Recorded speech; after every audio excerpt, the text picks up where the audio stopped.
बिस्मिल्लाहिर्रहमानिर्रहीम। अस्सलाम वालेकुम दोस्तों। डॉक्टर नुमान नियाज और शोएब अख्तर के दरमियान जो सोशल मीडिया पर तनाज़ा वायरल था, उस हवाले से पीटीवी इंतज़ामिया ने एक बड़ा हैरानकुन फैसला किया है। उन्होंने एक इंक्वायरी कमेटी बिठाई है और इंक्वायरी कमेटी का फैसला ना आने तक शोएब अख्तर और डॉक्टर नुमान नियाज को ऑफ एयर कर दिया गया है। ये फैसला जब सोशल मीडिया पर आया तो क्रिकेट लवर और एक्सपर्ट के लिए जितना फैसला ये हैरानकुन था, तो उसी तरह शोएब अख्तर ने भी इन्हें बहुत ही मज़ाक़ा खेज़ करार दिया। उन्होंने कहा कि मैं 22 करोड़ आवाम के सामने खुद मुस्तफ़ी होकर उठाऊं, तो पीटीवी कौन होता है मुझे ऑफ एयर करने वाला। उनका कहना है कि मैं अपनी मर्जी से ऑफ एयर हूँ, पीटीवी में इतनी जरूरत नहीं है, या पीटीवी इंतज़ामिया कौन होती है मुझे ऑफ एयर करने वाली।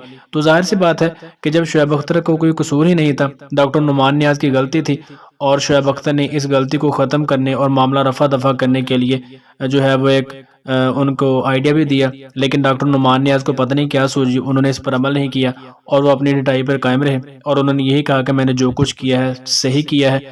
हालांकि बात तो इतनी बड़ी नहीं थी, सिर्फ शोएब अख्तर ने हारिस रऊफ की तारीफ ही की थी। अगर नुमान नियाज को हारिस रऊफ या फिर लाहौर कलंदर से कोई मसला था तो वो बाद में डिस्कस कर लेते, लेकिन सारे लोग यही कह रहे थे कि शोएब अख्तर का जो ऑन एयर उन्होंने बेइज्जती की है, ये किसी तरह भी शोएब अख्तर के शान शान नहीं है।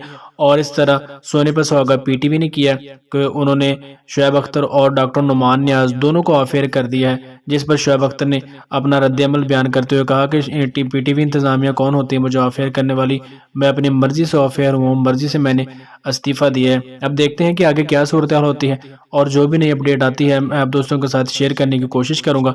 इसी तरह की अपडेट जानने के लिए चैनल को सब्सक्राइब लाजमी करें। मिलते हैं किसी नेक्स्ट वीडियो में, तब तक के लिए अल्लाह निगहबान।